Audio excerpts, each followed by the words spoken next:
Hello my dear friends, আমি বাবর আলী। সকলকে স্বাগতম জানাই বাবর সাকসেস এডুকেশনে। আমি তোমাদের এর আগে অভিষেক কবিতার প্রথম পর্ব আলোচনা করেছি, ফার্স্ট পর্ব। আজকে আমি দ্বিতীয় পার্টটা নিয়ে আলোচনা করব। অর্থাৎ এই কবিতাটি মোট দুটি পর্বে আমি আলোচনা করতে চলেছি। তো আমি প্রথম পর্বে আলোচনা করেছিলাম বিদায় এবে দেহ বিধুমুখী, অর্থাৎ এই পর্যন্ত ইন্দ্রজিৎ তার স্ত্রী প্রমীলার কাছ থেকে বিদায় নিয়ে যাচ্ছে। তারপরে দেখো, উঠিল পবন পথে ঘোরতর রবে রদবর। অর্থাৎ উঠিল পবন পথে, পবন পথে মানে বায়ুপথে অর্থাৎ আকাশ পথে, ঘোরতর রবে অর্থাৎ ভয়ঙ্কর রবে রদবর। রদবর অর্থাৎ তার রথ শ্রেষ্ঠ। এখানে কার রথ? ইন্দ্রজিতের রথ। সে রথ কিভাবে যাচ্ছে না, হৈম পাখা বিস্তারিয়া যেন উড়িলা মৈনাকসেল অম্বর উজ্জ্বলী। অর্থাৎ হৈম পাখা মানে সোনার পাখা, বিস্তারিয়া মানে বিস্তার করে যাচ্ছে, যেন কেমনভাবে যাচ্ছে, কিসের মতো না উড়িলা মৈনাকসেল অর্থাৎ যেমনভাবে মৈনাক পাহাড় অম্বর উজ্জ্বলী অর্থাৎ আকাশকে উজ্জ্বল করে উড়ে যায়, সেই রকমভাবে উড়ে যাচ্ছে এই রথবর। তারপরে কি আছে,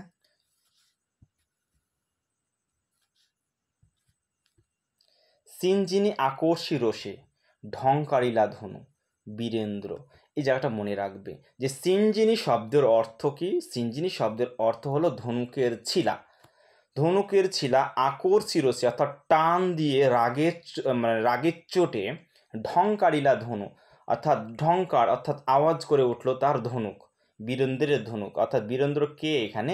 ইন্দ্রজিৎ। ইন্দ্রজিৎ তার ধনুকের ছিলাকে টেনে প্রবল শব্দ করল। পক্ষীন্দ্র যথা নাদে মেঘ মাঝে ভৈরবে। পক্ষীন্দ্র অর্থাৎ গরুর যেভাবে নাদে মানে আওয়াজ করে মেঘ মাঝে ভৈরবে ভয়ঙ্করভাবে, সেই রকমভাবে আওয়াজ হলো। তাতে কি হচ্ছে? কাপিল লঙ্কা কাপিল জলধি, অর্থাৎ সেখানে লঙ্কা এবং জলধি অর্থাৎ জল কেঁপে উঠল, সাগর সেখানে। সাজিছে রাবণ রাজা বীর মতে মাতি, অর্থাৎ সেখানে রাবণ রাজা সাজছেন বীর মতে মাতি অর্থাৎ বীরত্বের গর্ভে তিনি মেতে সাজছেন। কোথায় সাজছেন? কোথায় যাওয়ার জন্য? না যুদ্ধে যাওয়ার জন্য। তার কনিষ্ঠ পুত্র বীরবাহু মারা গিয়েছে তার প্রতিশোধ নিতে, রামচন্দ্রকে হত্যা করে। তারপরে দেখো বলছে বাজিছে রণবাজনা গরজিছে গজ হেস্ত্রী অশ্ব হুঙ্কারিছে পদতিক রথি। অর্থাৎ বাজিছে রণবাজনা অর্থাৎ বাজছে যুদ্ধের বাজনা, গর্জিছে গজ অর্থাৎ গর্জন করছে হাতি, হেস্ত্রী অশ্ব অর্থাৎ এখানে ঘোড়া ডাকছে, হুঙ্কারিছে পদতক রথি অর্থাৎ হুঙ্কার দিচ্ছে সেখানকার সৈন্য সামন্ত। উড়ছে কৌশিক ধ্বজ অর্থাৎ উড়ছে কৌশিক ধ্বজ অর্থাৎ রেশমি পতাকা সেখানে উড়ছে। উঠেছে আকাশে কাঞ্চন কঞ্চুক বিভা অর্থাৎ আকাশে স্বর্ণ বর্ণের বীপ্তির আভা দিচ্ছে।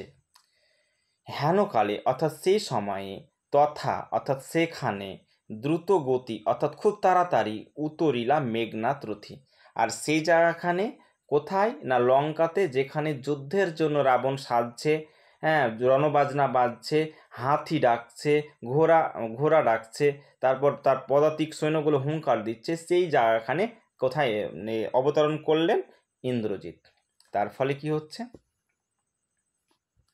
নাদিলা কর্পূর দল হেরি বীর বরে মহাগর্ভে। নাদিলা মানে গর্জন করে উঠল, কর্পূর দল অর্থাৎ সৈন্য দল, হেরি মানে দেখে, কাকে দেখে? বীর বরে মহাগর্ভে অর্থাৎ বীরবর। এখানে বীরবর হলেন কে? বীরদের মধ্যে যিনি শ্রেষ্ঠ অর্থাৎ ইন্দ্রজিৎ। ইন্দ্রজিৎকে দেখে সেই সৈন্যদল মহাগর্বে চিৎকার করছেন। নমি পুত্র পিতার চরণে অর্থাৎ নমস্কার করল পুত্র পিতার চরণে অর্থাৎ রাবণের চরণে। করজোরে কহিল অর্থাৎ হাত জোর করে বলছে, হে রক্ষ কুলপতি অর্থাৎ হে রাক্ষস বংশের শ্রেষ্ঠ, শুনেছি মরিয়া নাকি বাঁচিয়াছে পুনরাঘব।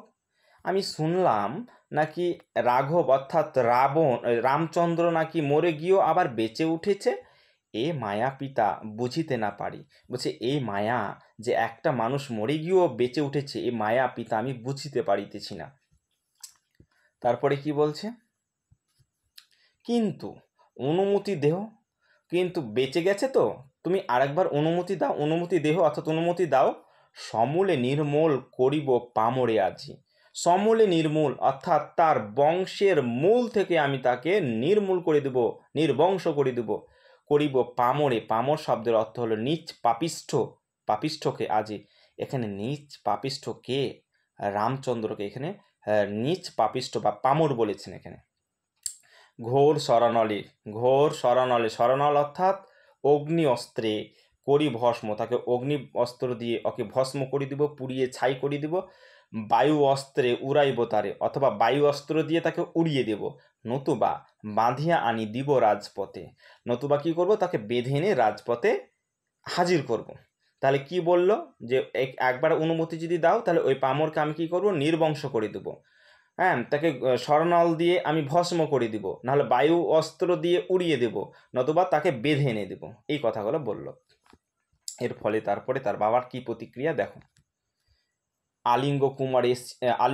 আলিঙ্গি কুমারে চুম্বি শির মৃদু স্বরে উত্তর করিলা তবে স্বর্ণলঙ্কাপতি।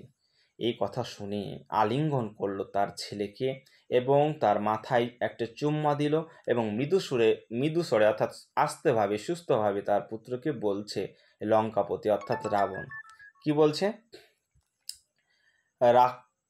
রাক্ষস কুল শেখর তুমি বৎস, তুমি রাক্ষস কুল ভরসা।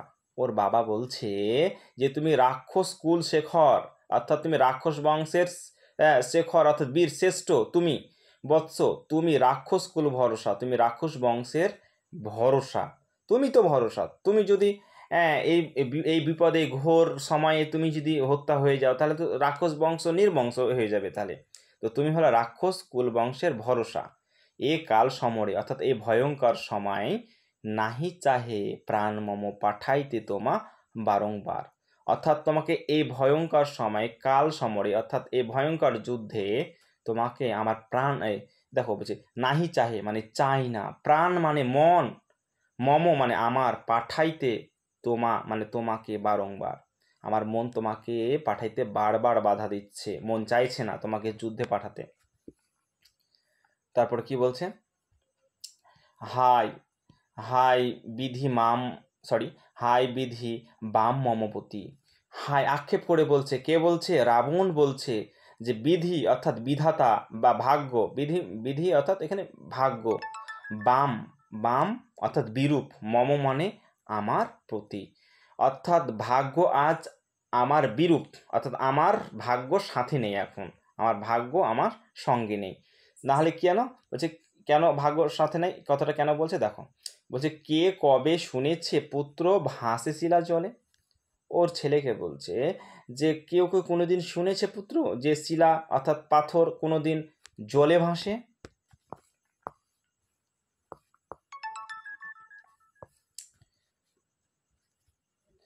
কে কবে শুনেছে লোক মরি পুনঃ বাঁচে। তাহলে দুটো কথা বললো ওর ছেলেকে, যে কেউ কি কোনোদিন দেখেছো যে শিলা জলে ভাসে, বা কেউ কি শুনেছো কোনো দিন যে লোক মরে গিয়েও বেঁচে যায়। উত্তরিলা বীর দর্পে আশুবাড়ি রিপু, অর্থাৎ উত্তর দিলেন বীর দর্পে অর্থাৎ বীরদের দর্পে অসুরারি রিপু। অসুরারি কে এখানে, অসুরারি রিপু হলেন এখানে ইন্দ্রজিৎ উত্তর দিচ্ছেন। কি উত্তর দিচ্ছেন, যে কি ছাড় সে নর, কি ছাড় সে নর, অর্থাৎ নর বলতে সেই রামচন্দ্রের কথা বলছে। ও যে কি ছাড় সে নর, তারে ডরাও আপনি ডরাচ্ছেন রাজেন্দ্র, অর্থাৎ আপনি হলেন শ্রেষ্ঠ রাজা।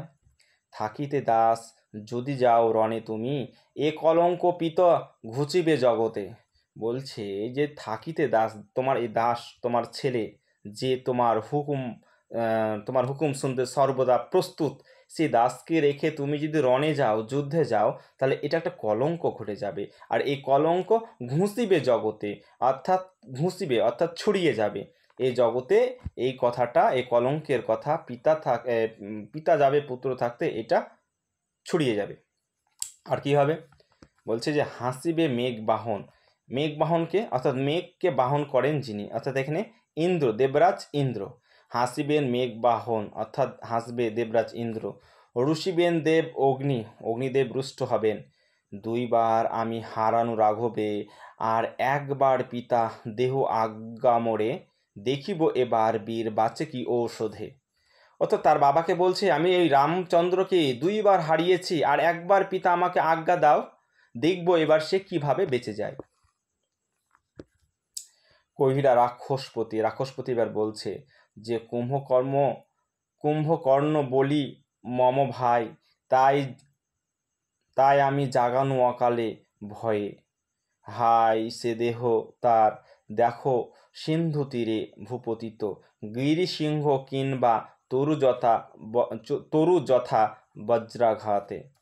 অর্থাৎ এই কথা শুনে তার বাবা উত্তর দিচ্ছে, রাক্ষসপতি অর্থাৎ রাবণ উত্তর দিচ্ছে যে কুম্ভকর্ণ বলি অর্থাৎ বীর কুম্ভকর্ণ ভাই মম অর্থাৎ আমার ভাই, তাই আমি জাগানো অকালে, অকালে জাগানো মানে এই কুম্ভকর্ণর আশীর্বাদ পেয়েছিল যে সে 6 মাস ঘুমাবে এবং একদিন জাগ্রত হবে, এবং এই ঘুমের পূর্বেই যদি তাকে জাগানো হয় তাহলে সে যুদ্ধে যাত্রা করলে তার মৃত্যু হবে। তাই বলছে অকালে জাগিয়েছিলাম, অর্থাৎ 6 মাস ঘুমের আগেই তাকে আমি জাগিয়ে দিয়েছিলাম। হায় দেহ তার, বলছে তার দেখো বিশাল দেহ তার, দেখো সিন্ধু তীরে অর্থাৎ সিন্ধু নদীর তীরে ভূপতিত পড়ে রয়েছে। গিরিসিংহ, দেখো গিরিসিংহ মানে গিরি অর্থাৎ পাহাড়ের শৃঙ্গের মতন, কিংবা তরু যথা বজ্রাঘাতে, কিংবা বড় গাছ যেমন বজ্রাঘাতে পড়ে যায় সেভাবে দেখো পড়ে রয়েছে। তবে যদি একান্ত সমরে ইচ্ছা তব বৎস, আগে পুজো ইষ্ট দেবে। তারপরে বলছে তার বাবা কিন্তু তুমি যদি সমরে অর্থাৎ যুদ্ধে যদি তোমার যেতে এত ইচ্ছা, তাহলে আগে পুজো করো ইষ্ট দেবে অর্থাৎ ইষ্ট দেবতাকে আগে পুজো করো। নিকুম্ভিলা যজ্ঞ সাঙ্গ করো বীরমণি, নিকুম্ভিলা যজ্ঞ সাঙ্গ করো অর্থাৎ নিকুম্ভিলায় যে যজ্ঞ বা যাগযজ্ঞ সাঙ্গ মানে সম্পূর্ণ করো বীরমণি অর্থাৎ তার ছেলেকে বলছে, ইন্দ্রজিৎকে বলছে। এই নিকুম্ভিলা যজ্ঞ কেন সাঙ্গ করতে বলছে, কারণ নিকুম্ভিলা যজ্ঞ যখন করবে, এই যজ্ঞ করাকালীন সে যজ্ঞ থেকে একটা রথ বেরিয়ে আসবে, এবং সেই রথে চড়ে যদি যুদ্ধ করতে যায় তাহলে ইন্দ্রজিৎকে কেউ হত্যা করতে পারবে না বা পরাস্ত করতে পারবে না। তাই নিকুম্ভিলা যজ্ঞ সাঙ্গ অর্থাৎ সম্পন্ন করতে বলছে তার বাবা। সেনাপতি পদে আমি বরিণু তোমারে, অর্থাৎ সেনাপতি, আমি সেনাদের পতি হিসাবে তোমাকে আমি বরণ করলাম। দেখো অস্ত চলগামী দীননাথ এবে, বলছে দেখো অস্ত চলগামী অর্থাৎ অস্ত চলে যাচ্ছে, দীননাথ অর্থাৎ এখানে সূর্য এবে অর্থাৎ সূর্য ডুবে যাচ্ছে। প্রভাতে যুঝিও বৎস রাঘবের সাথে, প্রভাতে মানে সকালবেলায়, যুঝিও অর্থাৎ যুদ্ধ করিও, বৎস মানে বাছা, রাঘবের সাথে অর্থাৎ রামের সাথে। এত কহিয়া রাজা যথাবিধি লয়ে গঙ্গদক অভিষেক করিলা কুমারী, অর্থাৎ এ সমস্ত কথা কহিল বা বলিল রাজা যে যথাবিধি লয়ে গঙ্গাত্মক অর্থাৎ যেভাবে যে বিধি নিয়ম আছে সে নিয়ম মেনে গঙ্গাদ্বক অর্থাৎ গঙ্গার জল দিয়ে অভিষেক করলো কুমারকে, কুমারকে বলতে এখানে কে, ইন্দ্রজিৎকে। তো এই হলো আজকের সেকেন্ড পর্ব, এই পর্যন্তই। নেক্সট ভিডিও খুব তাড়াতাড়ি নিয়ে আসবো, আজকে এই পর্যন্তই।